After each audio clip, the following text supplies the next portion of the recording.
Welcome to the Deep Dive. Today, we're cracking open a document most of us, well, probably haven't looked at properly since we were teenagers, the Georgia Department of Driver Services Manual. That's right. It's more than just a test prep booklet. It's really the fundamental rule book for being on the road legally and, importantly, safely here in Georgia. And our mission today is pretty straightforward.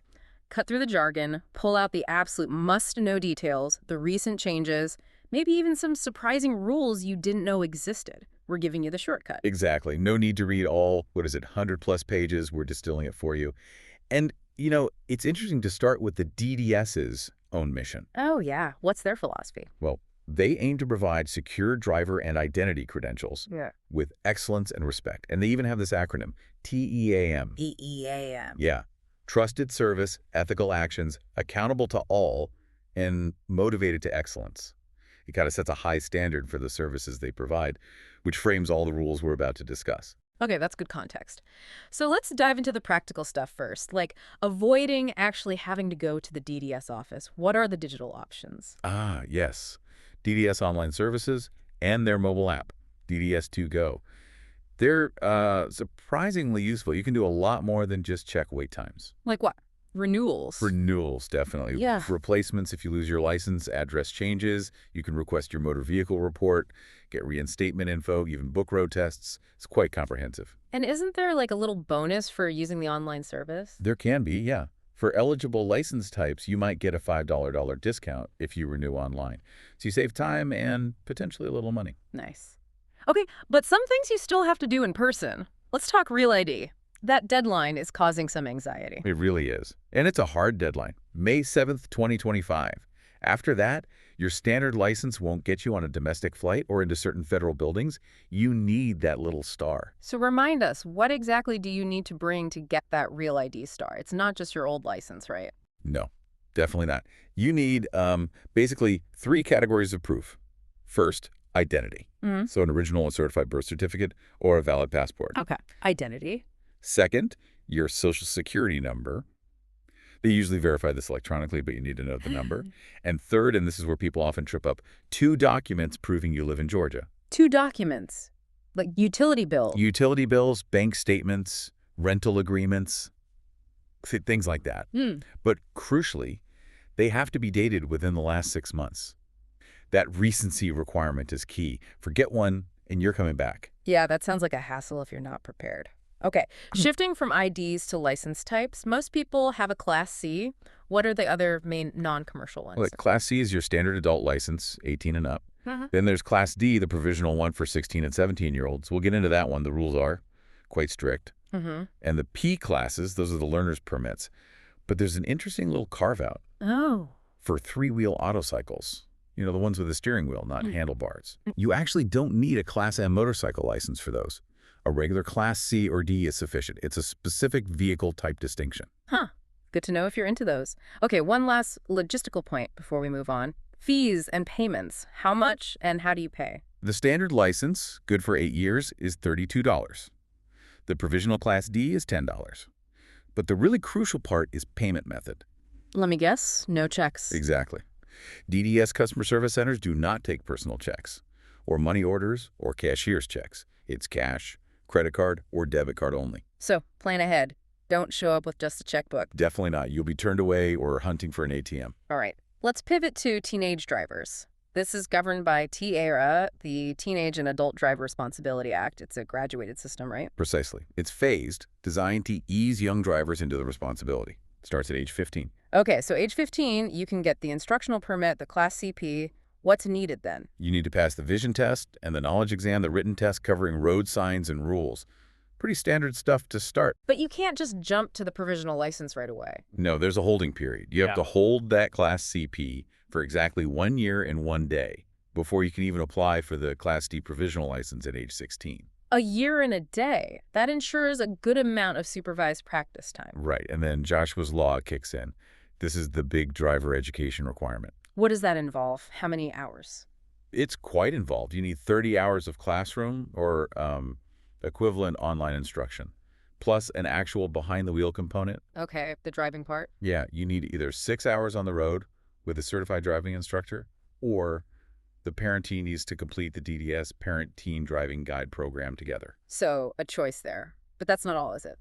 Nope. You also need proof of completing ADA, the Alcohol and Drug Awareness Program, and documentation of 40 total hours of supervised driving practice. 40 hours. 40 cumulative hours, and critically, at least 6 of those hours must be driven at night. They really want teens to experience different driving conditions. That is a serious commitment. And all that gets you the Class D provisional license, which, as you said, comes with some very tough rules. Extremely tough. Let's start with the curfew. Right. The manual says you cannot drive between 12 a.m. and 5 a.m., and it emphasizes no exceptions. Is that really absolute? Like, no exceptions for work or emergencies? The manual presents it as absolute, no exceptions, is exactly how it's stated. And the intent there is clear. This is a provisional license. Statistically, those late-night hours are the riskiest for young, inexperienced drivers due to fatigue, impaired driving risk, you name it. So the state basically draws a hard line to eliminate any gray area. Pretty much. It removes ambiguity. If you have a Class D, you are simply off the road between midnight and 5 a.m., full stop. Okay. What about passengers? That's another big restriction. It's huge. And it's phased. It applies specifically to non-immediate family members who are under 21. How does the phasing work? For the first 6 months of holding the Class D license, you can have 0 non-family passengers under 21. None. Wow, 0. Then, for the second 6 months, that limit increases to just 1 non-family passenger under 21. And after a full year? After holding the Class D for 12 months, you can then have up to 3 non-family passengers under 21. It's all about gradually introducing potential distractions. Those are incredibly strict rules. Breaking them is a violation, obviously. Absolutely, and it underlines the provisional nature of the license. So how do you finally get the full Class C license? Once you turn 18, if you've held the Class D and have had a clean record, no major convictions for the preceding 12 months, you can upgrade to Class C. And importantly, no further road tests are required if you meet those conditions. It really emphasizes that driving is earned, not just given. Exactly. It's a privilege tied directly to demonstrated responsibility. Okay, let's broaden out to traffic laws that apply to everyone. Some of these have teeth, especially financially. Let's start with the slow poke law. Right. The keep right except to pass rule. It basically means if you're driving slower than the normal speed of traffic, regardless of the posted limit, you need to be in the right-hand lanes. So even if you're doing the speed limit, but cars are backing up behind you in the left lane. You need to move over to the right and let faster traffic pass. The left lane or lanes are primarily for passing. Impeding traffic flow in those lanes is actually a violation. Good reminder. Now, the super speeder law. This one can be a shock to the wallet. Oh, definitely. This isn't just a regular speeding ticket. It's an additional state fee layered on top of whatever local fines the court imposes. How much extra are we talking? It's a $200 state fee. And it gets triggered if you're convicted of speeding at 75 miles per hour or more on any 2-lane road, or 85 miles per hour or more on any road or highway in Georgia. 85 anywhere or 75 on a 2-lane. And that $200 is separate from the court fine. Completely separate. You'll pay your fine to local court, and then you'll get a separate notice from the state DDS for this $200 fee. And what happens if you ignore that second bill? That's the kicker. The manual is crystal clear. Failure to pay the $200 superspeeder state fee results in the suspension of your driver's license. Wow. Not just court trouble, actual license suspension for not paying that specific fee. Precisely. It's an administrative suspension tied directly to that fee. Very important distinction. Okay, moving to safety laws. The move-over law. This one has expanded, right? It's not just for police cars anymore. Correct. It's much broader now. You are required to move over a lane, or if you can't safely move over, you must slow down below the speed limit and be prepared to stop. For who? For any stationary emergency vehicle displaying flashing lights, police, fire, ambulance. But also, crucially, for any stationary utility service vehicle or sanitation vehicle displaying flashing yellow, amber, white, or red lights. So tow trucks, garbage trucks, power company trucks parked on the shoulder. Exactly. If they have flashing lights activated and are stopped on the shoulder, you have that duty to move over or slow way down. It's about protecting those workers who are incredibly vulnerable by the roadside. That's a really important update for people to internalize. Okay, let's talk about what happens during a traffic stop itself. It can be stressful. What does the manual advise? Safety and compliance are key. First, signal and pull over to the right shoulder as soon as it's safe. Stop the car. Then what? Hands on the wheel. Yes, especially at night, turn on your interior dome light. Keep your hands visible. Placing them on the steering wheel is the recommendation. Wait for the officer to approach and give instructions before reaching for your license, registration, or insurance. Okay. And what about signing the ticket? People get nervous about that. Right, the manual specifically states a crucial legal point. Signing the traffic citation is not an admission of guilt. It's just acknowledging you received it. Exactly, it's acknowledging receipt. However, refusing to sign the citation can lead to your arrest. So the practical advice is sign the ticket, accept it, and if you want to contest it, do that later through the court system. Don't argue roadside. Good advice. Let's shift gears to vehicle control in tricky situations. Hydroplaning. When can that actually start? Much earlier than you might think. The manual notes that partial hydroplaning, where tires start losing some grip, can begin at speeds as low as 35 miles per hour in wet conditions. 35? That's pretty slow. It is. And by 55 miles per hour, your tires can lose all contact with the road entirely. Complete hydroplaning. So what do you do if you feel that happening? Slam the brakes? No, definitely not. That's often the worst instinct. The correct response is to take your foot off the accelerator. Let the vehicle slow down naturally. Don't brake hard. Don't make sudden steering movements. Just ease off the gas until you feel the tires regain traction. Ease off the gas. Got it. What about a tire blowout? That sudden bang and pull? Scary situation. The absolute key is do not panic and do not slam the brakes. Grip the steering wheel firmly to maintain control against the pull. So fight the pull, keep it straight. Yes. Apply the brakes lightly, only if necessary, very gently. The main goal is to let the vehicle slow down gradually, under control, and then steer it safely off the roadway onto the shoulder once you've slowed significantly. Hard braking or swerving during a blowout often causes a loss of control. Okay, good practical advice. Let's talk about sharing the road, especially with vulnerable users. Pedestrians first. The manual has a stark statistic about speed. It does. It states that a pedestrian struck by a vehicle traveling at 40 miles per hour has an 80% chance of dying. 80% at just 40 miles per hour. That really drives home the danger of speed in areas with foot traffic. Absolutely. And it reinforces the law. Drivers must stop and remain stopped for pedestrians and crosswalks. That includes marked and unmarked crosswalks at intersections. You also have to yield to them when you're turning. What about bicyclists? There's a specific distance rule in Georgia, isn't there? Yes, a very specific legal requirement. When you're passing a cyclist traveling the same direction, you must leave at least 3 feet of space between your vehicle and the bicycle. 3 feet minimum. What if you can't change lanes or give that much space? If traffic or road conditions prevent you from giving 3 feet, the law says you must slow down significantly. You need to reduce your speed by at least 10 miles per hour below the posted speed limit or slow down to 25 miles per hour, whichever results in a lower speed, before passing carefully. So either give the space or slow way down. No squeezing by. Correct. It prioritizes the cyclist's safety buffer. Now, big trucks. Commercial vehicles and their no zones. Where are these blind spots? The manual highlights 3 main no zones or blind spots around large trucks. The sides, directly alongside the cab and trailer.